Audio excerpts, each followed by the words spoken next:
New Thought Media Network. We are a global broadcast network of positive music, media, and entertainment, inspiring humanity's evolution along the journey of enlightenment and creating a world of love, peace, empowerment, and prosperity for all. New Thought Media Network. Positively inspiring.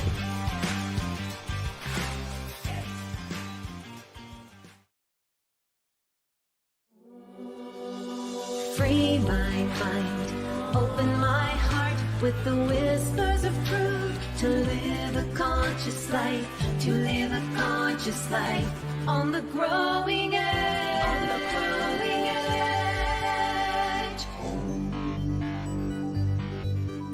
edge. And now, here's Allie. Hello and welcome back to Growing Edge Live.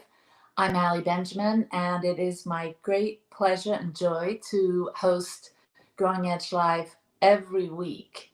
And today we have a wonderful show in store for you. You're going to meet a good friend of mine, Carrie, and more about her in a minute. But for now, if you're here and you're joining us for the first time, welcome. We have great conversations with soul-centered individuals that are sharing and channeling their energy, their time, their joy, their creativity, their resources into doing good works in the world and supporting humanity in waking up and coming together in love. And so thank you for being here. We always start the show with a segment called Ask Allie.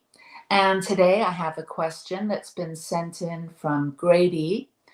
And Grady says, I recently got introduced to chanting mantras at a spiritual gathering. Could you share your thoughts about the practice of chanting and why it's important? Thank you. Yes, Grady. Well, I too love chanting and love mantras and find them to be such a deepening and empowering part of my spiritual practice and ritual. I was introduced to it years ago, decades ago, from, well, many people, but one sticks out in my mind. Her name is Lorraine, and Lorraine Hortzmanshoff, and she would come to our spiritual center and share her beautiful music and do kirtan with us.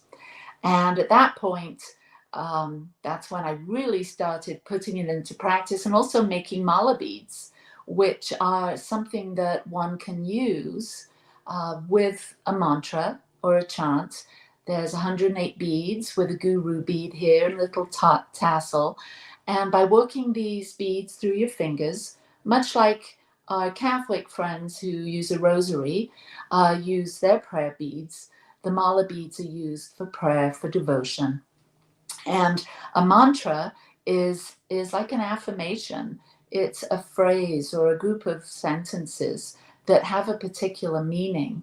And Deepak Chopra, I looked this up this morning, says mantras are sounds or vibrations that create a desired effect, such as healing, transformation, or self-awareness to a specific area of your body and or your life.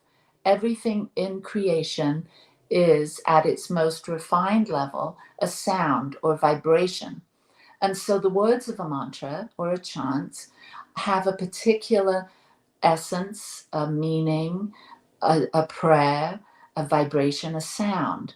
And it's said that if one chants a mantra, and many mantras have existed for eons, for thousands of years, and so millions of people have uttered these words, these sounds, these vibrations that hold a particular intention. And so a mantra, you can think of it like a shortcut to the divine. You think of this a city, and you can take the regular route that Siri or your sat nav will tell you how to get to a particular place. But then there's the shortcuts that the locals know about. Well, a mantra, a chant, is like a shortcut right to the ears of the universe. And so I have a couple that I love to use. There's the Buddhist mantra, Nam Myoho Renge Kyo. And this embodies the essence of Buddhism, the conviction that we have within us at any moment, the ability to overcome any problem or challenge that we might encounter in our lives. Last night, I was watching a new show on I think it was on Netflix, with Orlando Bloom called To the Edge. And I think the first episode, he was skydiving and learned to do it in a wingsuit, which I guess is particularly difficult. And so he was chanting this, Nam Myoho Renge Kyo. And he kept saying it over and over again. And this was a way that he harnessed that energy, that bodhisattva energy of embodying the awakened mind, the awakened peace and presence that exists within all of us. So he would do this throughout the show. And then the second episode, which we watched, he was doing the free diving, where you go super deep down, 100 meters, I think he did. And again, he was using this mantra to align him with the energy of overcoming any challenge. Another mantra that I love to say or sing is the Gayatri mantra. And this is one that you can find on YouTube. David Primal has a version where she sings. Oh, my Siri is chirping in to give me advice where to find that one. Anyway, back to reality. So the Gayatri mantra is a beautiful mantra that we can use in the morning. It's particularly powerful when the sun's rising. And it goes like this: Om Bhuvaha, Om Bhuvaha Svaha, Tat Savitur Varenium, Bhargo Devasya Dimahi Dio Yona Prachodayat. I know it's a long phrase or a long mantra, but if you learn it, it's a beautiful process in learning it. And the general meaning is we meditate on the Creator, whose divine light illumines all realms, physical, mental, spiritual realms. And may this light illumine our intellect, our body, and our soul. And so again, the Gayatri mantra is a beautiful way to start the day, to harness that energy, to activate that power within us, to see the light, to know the light, and to be the light. So, Grady, I hope that has answered some of your questions about why it's important and how to do it. And I trust that your journey with learning mantras will support you in finding your light and transforming your life and any challenge that might arise for you. So peace and blessings to you wherever you are. And for anyone that has a question that you would like us to dive into here at Growing Edge Live, you can send me an email at growingedgelive@gmail.com. And I'd be happy to bring that on and explore it with you. So thank you. All right, so now we move to our conversation. And today I have Carrie Stiers, who is a good friend of mine. I met her a couple of years ago through my good friend John Moore, and I interviewed him last week. So you can find that episode on YouTube at thesatyacenter or at New Thought Media Network. Anyway, shout out to New Thought Media Network for having all of our videos all lined up and archived for us to watch. So Carrie I'm going to read her bio because she's so interesting. Here we go. She is an internationally known psychic medium, intuitive life coach, and astrologer who delivers messages and intuitive guidance to her clients from the angels, spirit guides, and deceased loved ones that are in spirit. Carrie radiates truth, integrity, and insight into all of her readings and all of the sessions that she does. She helps beautiful souls from all around the world make important life decisions by connecting with spirit, finding their path forward, and healing their wounds, and tap into their own intuitive abilities. So I'm excited to dive into how these abilities came up for her, which we're going to hear about. And Carrie she's a guest on podcasts, on shows. She's learned from some amazing teachers that she'll share with us. And Carrie, thank you for being my guest today on Growing Edge Live. Oh my goodness gracious. This is such an honor. And I say this to everyone because to be in Allie Benjamin's presence is to be in the presence of so much love and peace. And for those of you who don't know Allie in person, when you meet her in person, it's the same thing. It translates the same way in person, if not more so powerfully than it does on camera. What a peaceful effect you have on me, a calming effect you have on this crazy Gemini with a, Aries moon, who I get very excited about things. I get very, very excited and and Allie Benjamin is like this beautiful tonic and elixir. So anyway, it is just an honor to be here, and I love you so much. And I'm so excited to share this space with you. Well, thank you. Thank you for those kind words. I feel the same about you. And as you were saying that, you're a Gemini with an Aries moon. I'm the opposite. I'm an Aries with a Gemini moon. And I just wonder, because I'm no astrologer, I'm wondering what the significance of that is. And I think it creates a beautiful balance in the yin and the yang, and it's probably why we understand each other so beautifully. Many reasons. Yeah, wonderful. So I was reading in your bio that you are a psychic medium, and I would love to hear your story, your origin story. How did all of this come up for you? Were you just born awake, aware of other dimensions? How did it all start? I know, it's such a strange thing. You ask people how they become a teacher or a doctor, and we have a very logical explanation for that. There's education there, okay? But in terms of being an intuitive in this world and a medium, there's always more of a backstory here. So in my situation, I was born and raised in the Midwest in a very small little town in Indiana, with two fairly open-minded parents. And my parents worked, and it was my dear grandmother who really raised me, who spent a lot of time with me as a child. And when I was 5 years old, she passed unexpectedly in her garden. And at her funeral, that is really, for me, it's my first memory. Of course, we're so young. It's hard as we get older, it's harder to remember earlier. But that's my first conscious memory at that moment of what I can cognitively remember of having an experience. And although my parents told me that I was having those experiences, that's the first one I remember. And when I was at her funeral, it's a little bit of a long story, but I'll tell you all. When I was at her funeral, my grandmother was a very, very proud member of the Methodist Church, in this little town. And she sang in the choir. She was a very beloved member of that church. And upon her passing, we had an open casket funeral. So she was literally in a casket, at the front of the church with an open casket so you could see her body.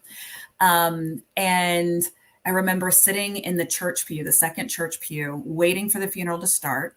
And just as the music began, this processional music began, all of a sudden I heard someone call me by my nickname behind me. And this is a nickname that only my grandmother used. And you better believe that my ears perked up. And I remember turning around and looking up the aisle of the church. And all of a sudden, my grandmother, who was supposed to be in that casket, was bounding down the center aisle of the church, dressed in her Sunday best, with two friends behind her. And she gets to the end of the pew, and she looks at me, and I must have been looking at her in a very startled way, because when you're 5 years old, you're like, what in the world is going on here? This is a little confusing. I've got a body in the casket, and the same body is right here. And she said, well, hello, pumpkin. And I was like, what are you doing here? She's like, well, I'm here for my big day. Now you need to scoot on down. She was directing me, as she always did, telling me what to do. Now you need to scoot on down here. I'm here for my big day and I've got some friends, so I'm going to need some extra room. I remember that because it wasn't even just her. She had two older women with her. I didn't even stop to think who they were. And because it was my grandmother, and probably because I was in a certain amount of shock, I did what she told me to do very quickly. And so I remember whispering into my mother's ear, who whispered into my father's ear, who whispered into my grandfather's ear. And it was like a game of telephone down the line. And lo and behold, everyone scooted down and gave me space and created this space here at the end of the pew for me to sit with my grandmother and her two friends. Oh my goodness. And I was 5 years old because I was in kindergarten when that happened. Yeah, I was in kindergarten. So I was 5 years old. And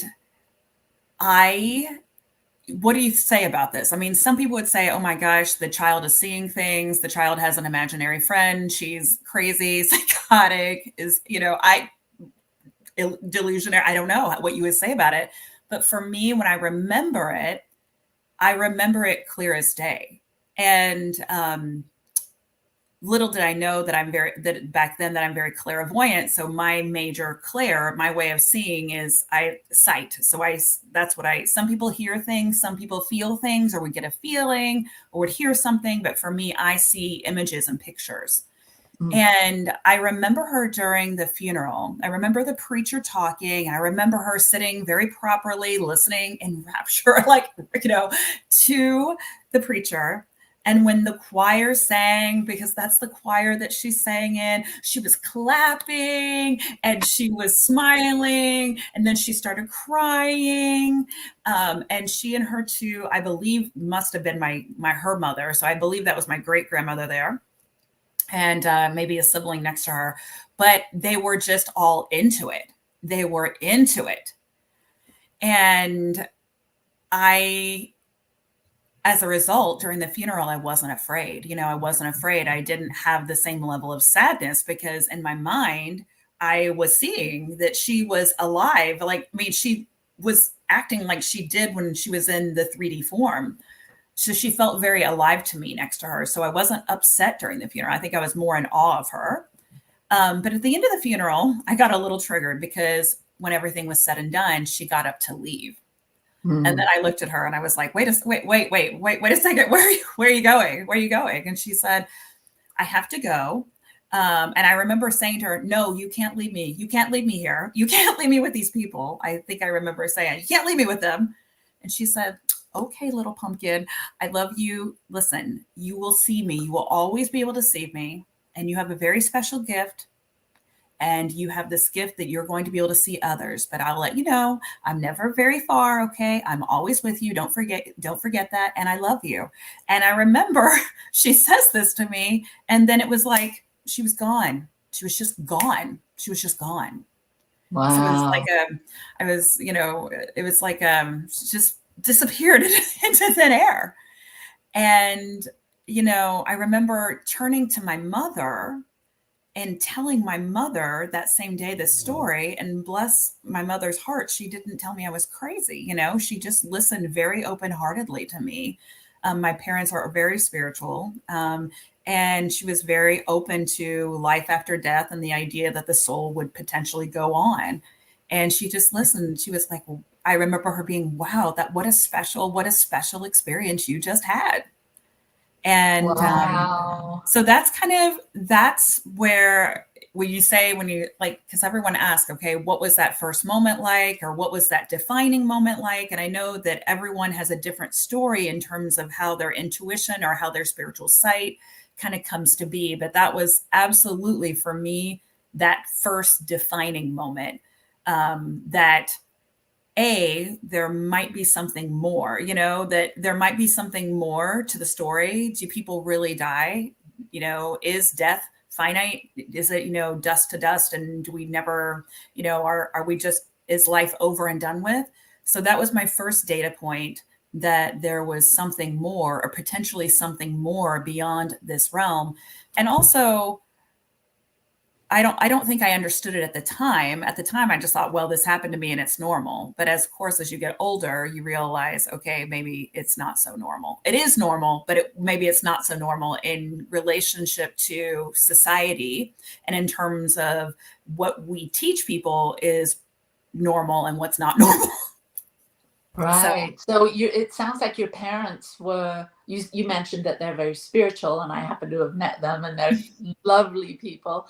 So how were you religious folk? Were you spiritual, not religious, or spiritual and religious? How did that all play into, your spiritual slash religious life? yeah, my parents have both been raised in the church. My dad was Methodist, my mother was raised Southern Baptist in the South, which they definitely have a different belief system around this, but still with that same belief system that life is eternal and that the soul goes on. So there is still some of that base. But I think that souls, we all just come in the way we are, in relationship to our family, even if we're different from our family. So my parents were very fairly open-minded, and they had spent time in Africa with the Methodist Church as missionaries.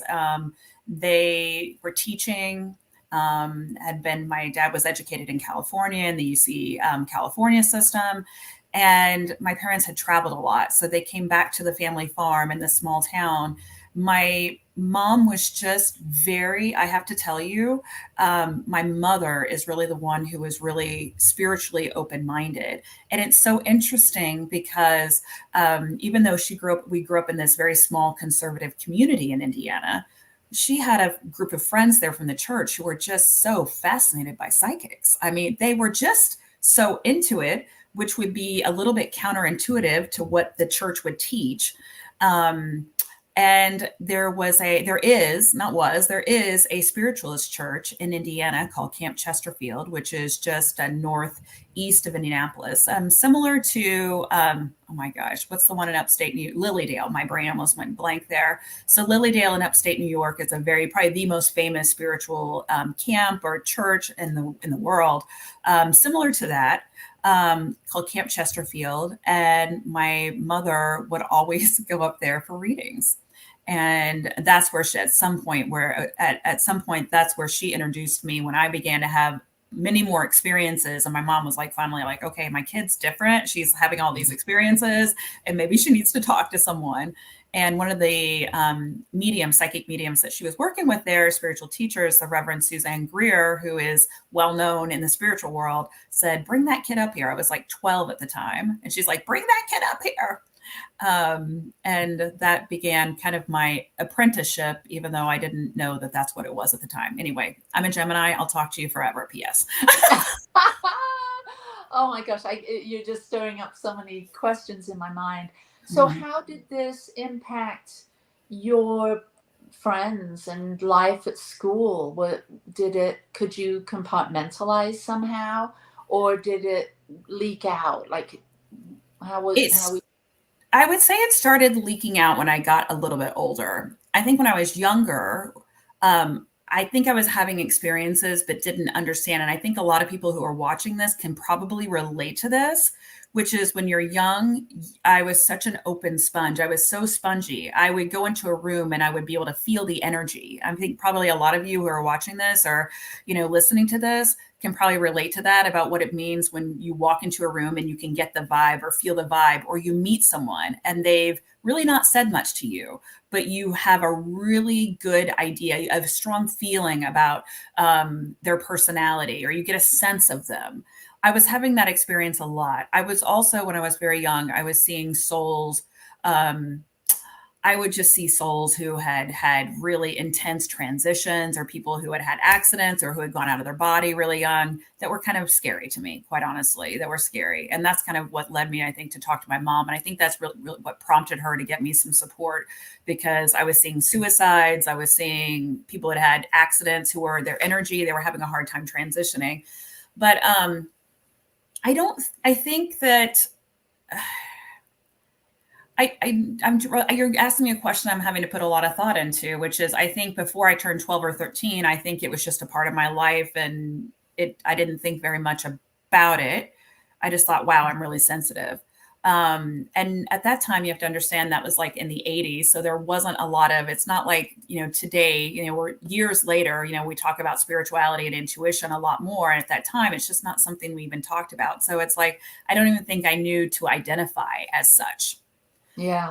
So when you started apprenticing with this woman, and one of our viewers is saying, any insights on psychic protection? So you were having these visions or seeing things and being disturbed. Your mother took you to the spiritualist church, and you met this medium.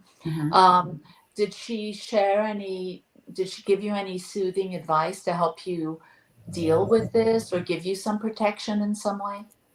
I think absolutely. I think the key that she gave me, and to answer that question directly, is what I was taught. I think when you start to actually work with someone, or you start to really intentionally work on your intuitive channels, what we realize is that it is, we think in terms of our mentality. I think there's a mentality in the world of is the world controlling us, or are we in control of our own realities, right? And I think there's this whole push-pull here around that.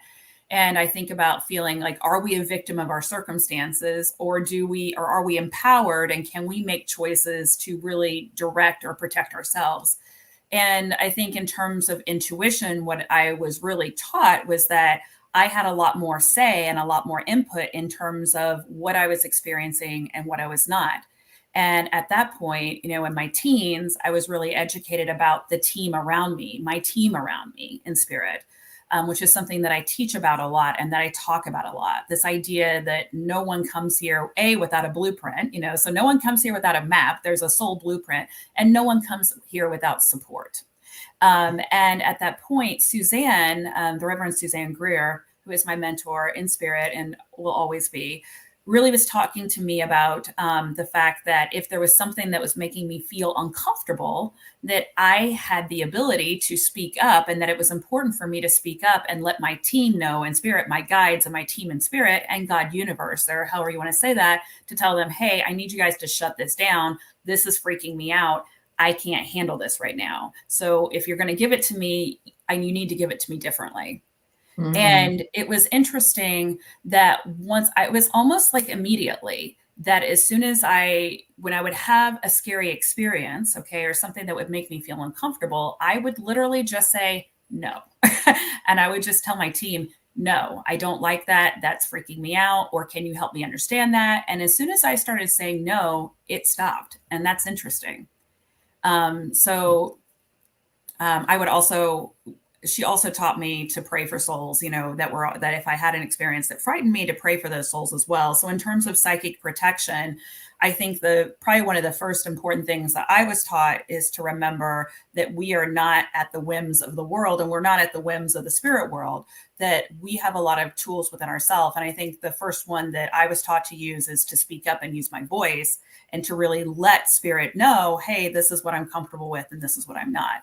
I think in terms of, kind of answering this question a little bit deeper, I think that it's just important for all of us. I was just talking with a client this morning and mentoring a client this morning about this. It's important for all of us to really ascertain each and every day where we're at energetically, and to figure out what we can tolerate and what we can't tolerate. And I have to be honest with you, I think anyone who gives you one set thing for every day, is incorrect, because I think our energy field is always shifting each and every day. It's a little bit more complicated. I know people say, oh, put yourself in a bubble. Oh, surround yourself in the light. Well, yes, but there are days when your energy field can absorb more, and there are days when your energy field can absorb less. And there are certain people that you can tolerate more from, and there are certain people that you can't. So I think it's about having that awareness. I think a lot of the work kind of comes back to personal awareness and knowing yourself on a deep level, in terms of being in communication with yourself on a daily basis to ascertain where you're at. And then you're kind of essentially, in terms of that perimeter that we all have around us, that shield that we have around us, that energetic perimeter around each and every one of us, we're adjusting that day by day and moment to moment. because I think it's pretty, pretty nuanced. But in terms of, I don't know, shielding or protecting or thinking of an energetic perimeter and thinking about, I think for me, energetically, it helps to just say, how close do I want to be to this energetically? How is it affecting me? And how is it impacting me? If it's expansive, I want to get closer. If it's contracting and scary, I want a little bit more distance. Great. All right, Sorry. we can jump off. No, you're good. We're jumping off for just a couple of minutes, 2 minutes, and we'll be right back.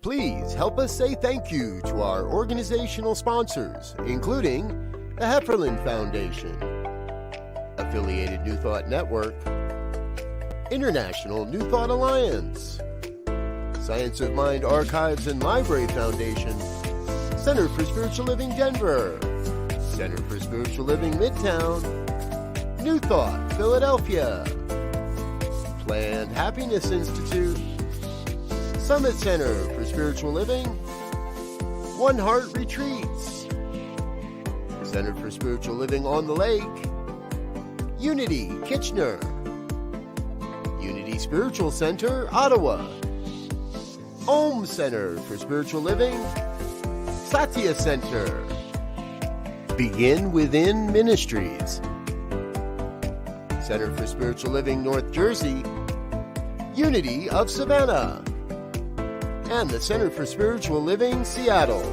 as well as all of our individual donors. Thank you for being part of the New Thought Media Network. Please like, share, and subscribe. New Thought Media Network, positively inspiring.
Free my mind, open my heart with the whispers of truth. To live a conscious life, to live a conscious life on the growing edge. On the growing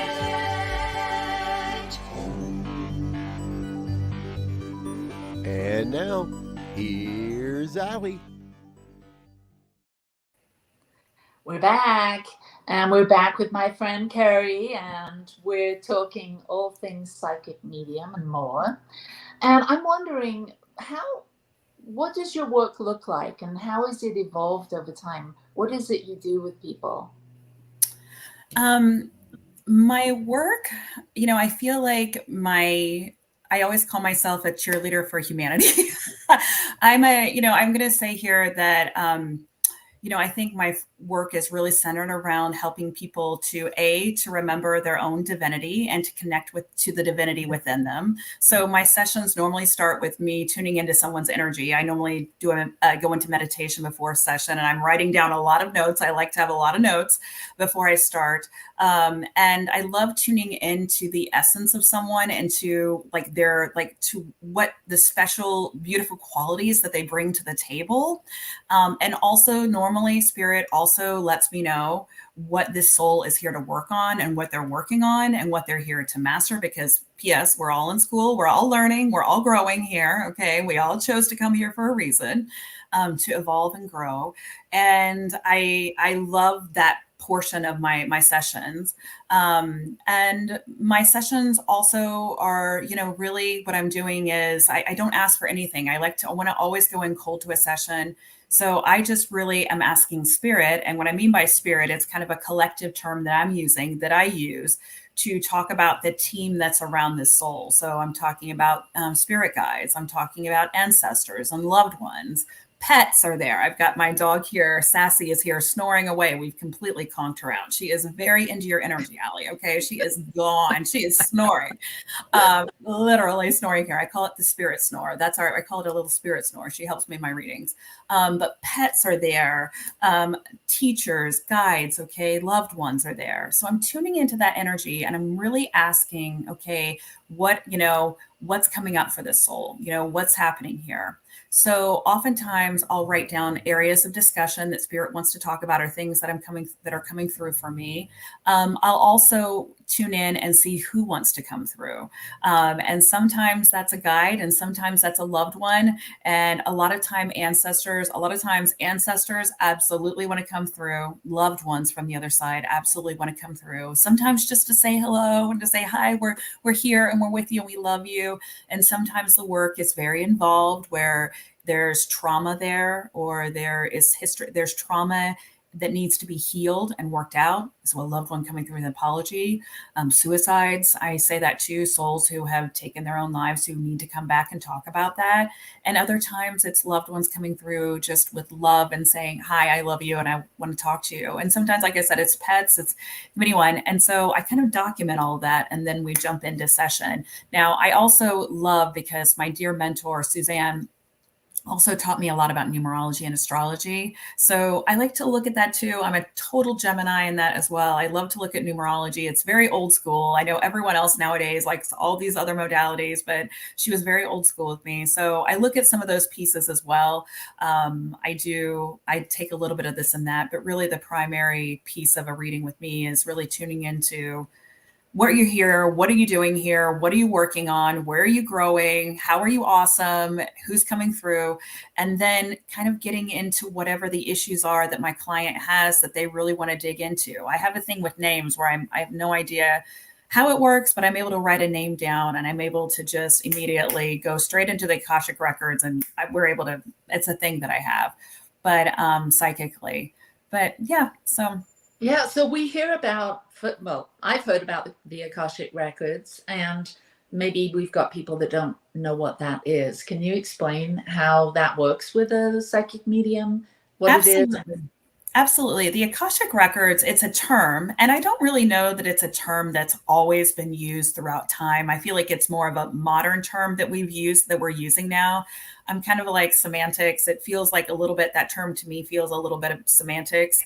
But it's this idea that there is a collection of, in the non-physical on the other side, that there is a collection of all knowledge and all information. And this is essentially, it's a library, if you want to say, a record, a library of everything that has ever been. And I'm not just talking about here on planet Earth. I'm talking about the idea of all creation. And we think about the idea that, just to open our minds up to the idea that this might be just one place that souls incarnate, that this might be one place that this might just be one place that we have experiences. So this would be like a library of sorts that would connect to information to all of history, all of time, in all places, spaces, and time.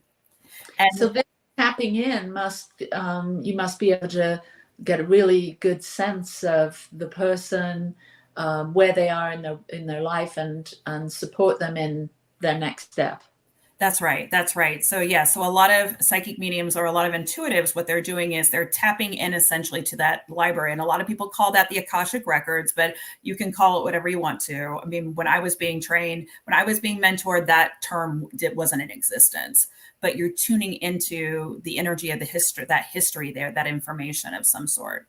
So, yeah. So I'm imagining that, I'm thinking about who might benefit from seeing a psychic medium coming to have a session with you.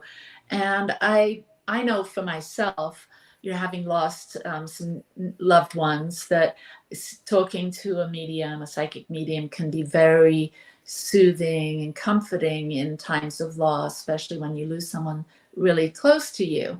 And then there's also, just in general, talking to a psychic medium to help you get clear on who you are and what's next.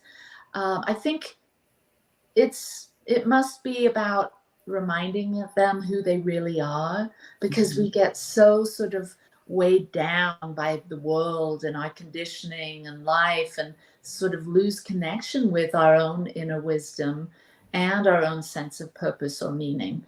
So can you share maybe an example of how you may have worked with someone that was struggling to find their way forward in something, and how something that you told them, shared with them, helped them to remember, led them down a different path, or a more joy, or more whatever? You're asking me to use my memory. It's a very funny thing. And I don't know if you feel this way in terms of doing your work, but my brain, the way it works in session is my brain is very, I don't retain information. I will recall some things for you, but you're bringing up a funny thing, because when people ask me to talk about sessions or remember sessions, it's like when I'm there in the moment, I'm living it, I'm so deeply into the energy. But when the moment is gone, it's like out of my head. It's like literally out of me. It's out of me. Sometimes it's hard for me to even recall things, because it's like we're talking about coming in and breaking that connection, everything, but it's like it didn't come from me. So the idea that when it doesn't come from us, that when it doesn't come from my brain, or it's not coming from me, it leaves me almost just as immediately, just as immediately. How about maybe a personal, like? But no, but I mean, I'll speak to this, because I think that in terms of doing sessions, I think that, we all just get so lost in the minutia, I think we're all here under the amnesia, right? We're all here under the amnesia. And there's a whole reason for that, which is we are meant to focus in on this lifetime. And as a result of that, focusing in on this lifetime, that it's really easy to get caught up. And I always say it takes a village to raise, there was a famous book written about, it takes a village to raise a child. Well, I absolutely believe it takes a village to raise a human. And I just think when you add an intuitive into your support team, what you're doing is you're adding a different vantage point and a different support point, into your team. And that's the reason, that's what I always say. I'm like, I'm just a part of your support team, and I'm giving you a totally different perspective. Past life things will come through. So I'm sitting here stalling, trying to remember exactly. No, you're not. You're really I'm like, oh my gosh, this is the reason. No, I think that's really helpful, because when you see a medium or a psychic medium, you as a client, or the person sitting with the medium, you're always wondering, like, what, is this just something they're making up? But to know that it's almost like you're channeling some information or some guidance or something that will support them, but it's not just coming from you, it's flowing through you. And that, to me, that's inspiring, because I'm sure that then plants the seed within that person, that they too can open up to their own guides. And so maybe share a little bit about that. Like, how do we tune into our guides, our angels, our ancestors, and hear from them? And I thank you. You're so adept at what you do. I'm smiling with you. You're like, I'm redirecting. But I will circle back to what you just said, which is in terms of clients, I will say that I get a lot of questions in terms of people coming in and saying, why am I so unhappy in this job? Or what's going on in this relationship? And seeing things from a higher spiritual perspective, oftentimes it's because, well, you're meant to be doing something else, because your real life purpose, and those answers come through. And in terms of relationships, well, this is, some relationships are meant to be teachers, and are meant to be lessons. And it's because this is a teaching relationship, this is a teaching relationship. So the dynamic here is different. So also trying to get to understand, get some level of understanding. A lot of times people come to me and I'm like, well, this isn't the soulmate. The soulmate's coming. This is the teacher. This is the lesson. This is the teacher. So also trying to understand, past life connections as well. And just trying to understand what is the whole purpose, what's the meaning behind what's going on here. Anyway, I'm sorry. How to connect. I'm trying to answer the question. I'm literally asking my team. I'm like, can you please give me an example? I'm like, help me, please. This is perfect. And I'm literally, now you all see me in my own total authenticity that, hello, intuitives, we're just like you. People ask us questions and we're like, circle back to me. I don't have an answer for you, although I know an answer exists here in my brain. It's called, I also do a ton of readings, and then something, just a ton of readings. I do need to start recording this. My guys are laughing hysterically at me. You all don't have to laugh at me. I'm just having my own moment right now where I'm feeling incredibly laughing at myself. How to tune into intuition. Let's move on, shall we? Yeah. I love you. How to tune into intuition. Well, first off, can we just affirm the fact that, we're all intuitive? Can we all just affirm this? That there is, please do not look to spiritual teachers as being gurus. I really want to get rid of this whole idea that somehow other people have a gift, but I don't, or other people have vision, but I don't. We are all born sentient beings. And I really feel like that is I think that this is a part of the change that's going to come into our education system. And this is a part of the change that's going to come into our collective in the next 250 years. I know that sounds so long, but I really kind of feel like that's where we're at here. That, in terms of not only are we going to start learning about our intellectual state of awareness, but we're also going to start learning about all these different other states of awarenesses that we have. And one of them, of course, being our intuitive state of awareness. So for me, I love to really, for a lot of folks, just to start tuning into the heart, and to start tuning into the heart and also the mind. This whole idea of having this idea that opening our minds up to the concept that life is eternal and that our loved ones and our team on the other side are constantly sending us messages and constantly communicating with us in all sorts of interesting ways. So that whole idea of having that open mind first and foremost, and also having that open heart. I feel like we're all using our intuition every single day, all the time. We're just not calling it as such. So it's not that I don't want to teach you how to use your intuition. I kind of also really want to help people understand how they're already doing it, but they're not even consciously aware of it. I mean, I always use this example. My guides always tell me, even when you're at the grocery store trying to figure out, okay, what toothpaste do I want to buy? Or what, what food do I want to purchase? We're using our intuition in that very moment because we're feeling into the energy of each product. We're feeling into the energy of each fruit, okay, or vegetable. We're feeling into the energy, and that is a form of intuition. So right there, it's the idea of just having, I think, an open heart and open mind. And I think another important aspect of this is also setting intentions and asking questions and then saying, okay, I'm going to get out of the way here. I'm going to open my heart and open my mind to see how that question, how that question is answered.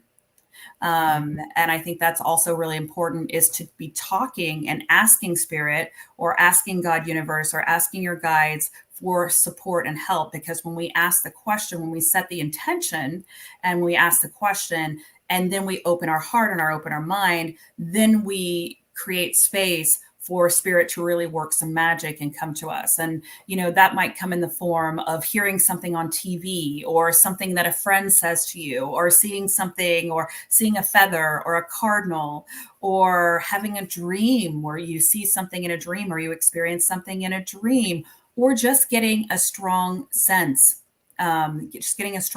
within yourself. These would be ways in which to connect. And I also want to just say something here in terms of connecting to our loved ones in spirit, because I know so many of us are missing our loved ones and our pets and our loved ones and are so longing to connect. I think that we have made it into being this very complicated process in terms of connecting to our loved ones. What I'm always told in session is that every thought we ever have of our loved ones, our ancestors, our loved ones on the other side, is them basically reaching out to us and letting us know that they're there. That every even thought that they get into, that every thought we have is a connection to them. So I don't want to overcomplicate that. I think that's a really important thing to say here. They tend to get into our minds here. They'll jump into our minds, but also looking for those signs like feathers and cardinals and butterflies and wind, chimes, and being open, be really, really being open in terms of how, or just anything that was special to you. Maybe it's a scent or a smell or a song, or a place, and just being open in terms of how that information comes through. I don't know. I could talk about that for 10 hours. Yeah, no, it sounds like what you're saying is if we pay more attention, slow down and just really tune in to the world around us, that we will be, whether it's a thought that pops in or something we see, an interaction with some wildlife, all of that is sort of a way that we're communicating with multi-dimensions, things that we don't see, things that we don't understand while we're incarnated in a human form. But there's a part of us, that ineffable part of us that's ageless, timeless, infinite, eternal, that occasionally, and I'm thinking this is what you're saying, if we're still enough, if we're paying attention enough, we tap into those sort of dormant qualities where we can get a sense of we're not alone, that there is guidance for us, and it comes in many different forms. I also think it's, in addition to that, I would say it's also just observing that there is this beautiful divine alchemy that's taking place all the time. For me, I don't believe in coincidences. I believe that everything is a sign. And I believe that everything that's happening in my life, that's how I see that everything is information from the divine, and everything is information from the beyond. Now, some of that information is coming from your team in spirit, from your loved ones. Some of that's coming from your higher self as well.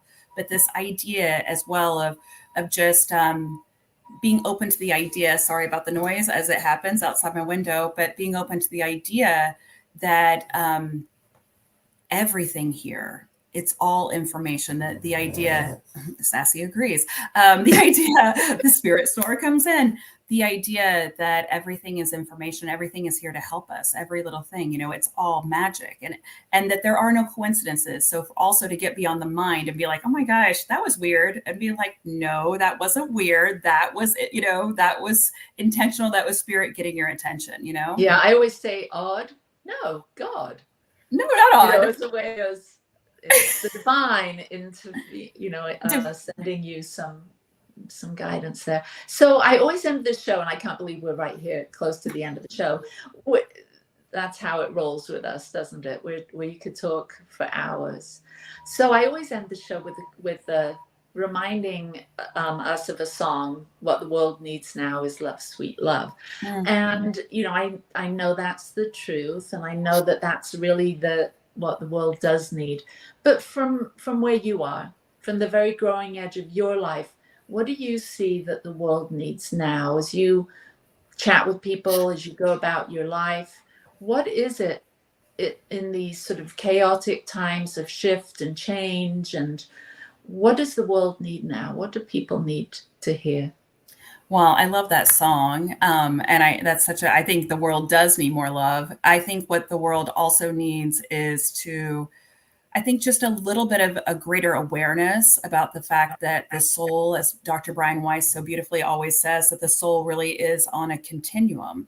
And this idea that this isn't it, folks, that this is such a temporary, this is just a pit stop. It's a very temporary part of your journey. And the idea that our souls are literally, as he describes, are on this continuum in and out of different states of consciousness, and that time is not running out for us, and time is not running out for humanity. That there's this concept of eternity, and that we have an infinite amount of time here to work it out for our souls, both individually and collectively. So take a breath and know that where you are at individually right now and where the world is at, that it is perfect, and that your timing is perfect, and that the world's timing is perfect. So I would say patience and gratitude for the moment, and an understanding that that life goes on, and that we are here, that we are growing and evolving perfectly. These are my thoughts for this second. It'll change in 5 minutes. Well, that's very comforting, very soothing to take into our days, because things are changing and we are all growing. And I think just based on what I see out there, people are getting more interested in, I've got grandchildren, and I hear the word manifesting a lot. It's kind of come around. It's now really popular, and people are talking about, manifesting a better life or manifesting this and that. And I think it's really powerful to know that we do have influence over our own lives. And if we're paying close enough attention, that, like you, we can tune into our guides and get support from our ancestors. Mm-hmm. By the way, where's your grandma now? Does she show up in your daily life, or does she show up in readings occasionally? Always. She always does. I always laugh and say that she always does. I was just talking to her before I came in today because I knew we'd be talking about her. I was like, okay. And she was like, don't worry, it'll all unfold perfectly. But yes, my family, we have a connection to cardinals in our family. So every day on my walk, she says good morning to me with a cardinal. Almost every day I see her. But I just, more than anything, I feel her, I think of her. She comes into my mind so much. And again, every time she floats into my mind, I know that's her just circling around saying, hello, sunshine. Hello, I love you. And I just feel that. And I say hello back. Now, on your website, you were actually holding a cardinal. Yes, I know. Yes, I know. Well, it was a fake cardinal. A little stagey there. Okay. I'm not a bird whisperer. I am not Snow White in the Seven Dwarfs. The birds are not flocking to me. I saw that. And when you told me that the cardinal is a sign that your grandma's close. Yes, that's like a little, for those of you who know me, the cardinal, I'm like, so I had this little cardinal that I wanted to photograph and hold the cardinal. Oh, there it is. Look at that. Oh, so that is definitely, that's grandma. Those are my ancestors. So when I see the cardinal, I'm like, oh, my ancestors. It's beautiful. Well, Carrie, thank you so much for being our guest today. I love you so much and appreciate you and the work that you're doing in the world, the lives that you're touching, and your energy is so sweet, so loving. Thank you. Thank you for being here today. Thank you, Allie. I love you dearly. And to those of you who are watching, love to you as well. Thank you. Thank you. And love to everyone. Lots of prayers, lots of love. And we'll see you next Monday with Anthony Diaz. And I look forward to seeing you back again. And thank you to Michael, our producer, and to the New Thought Media Network, and of course, the thesatyacenter. See you next week. Bye-bye. Free my mind, open my heart with the whispers of truth, to live a conscious life, to live a conscious life on the growing edge.